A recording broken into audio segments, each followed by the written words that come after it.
a mis du fumier donc dans la serre et le but c'est donc de travailler le sol pour pouvoir planter après. Et donc le premier travail c'est d'enfouir le fumier et puis après voilà, de faire un nid de semences. Une fois que le fumier est enfoui, repasser un dernier coup pour faire un joli petit nid de semences pour pouvoir planter après les plants. Donc là ce sera des salades, des courgettes et des patates. Donc le but c'est d'avoir une mécanisation, mais très simple. Ça fait, donc il y a 8 bêches, donc tu vois, ça va aussi assez vite. Mais la grosse différence avec le labour, c'est que ça va pas très profond et du coup ça change pas les horizons. Là ça bourre un peu, tu vois, donc du coup hop, on lève un peu la machine et puis après au fur et à mesure des passages, du coup ça va être enfoui dans la terre. Et après donc ça prend la terre et après donc ça la balance contre le capot et du coup ça t'éclate ta motte de terre pour faire des petites mottes très fines. Tu vois, on voit bien les mottes qui s'explosent contre le capot. Voilà, là il n'y a pas besoin de travailler, tu vois, on bosse sur à 15 cm grand maximum et sinon c'est 5-10 cm quoi. Là, je suis attentive au travail de la machine, voir si je ne suis pas trop profond, si ça ne bourre pas derrière.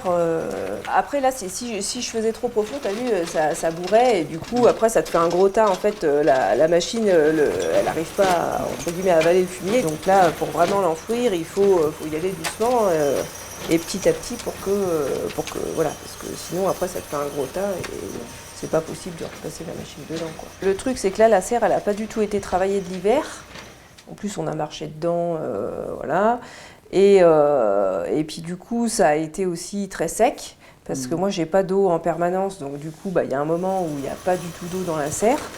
Et du coup, comme c'est très sec, c'est quand même assez dur, tu vois, la surface du sol. Et du coup, pour pas non plus abîmer la rotobêche, tu vois, et faire forcer le tracteur et faire forcer la rotobêche, j'y vais petit à petit et comme ça après, tu vois, les premiers centimètres sont meubles, hop, je peux continuer un peu plus loin, quoi. Donc moi j'ai arrosé dans la serre avant de travailler, parce que là sinon ce serait vraiment trop sec.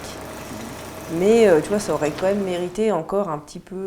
Enfin là, c'est limite, on va dire que c'est la bonne limite, mais c'est un peu limite quand même. Ça aurait encore mérité un arrosage pour que le sol il soit plus plus meuble. Et puis après, c'est planter dans du désert, c'est pas terrible quoi.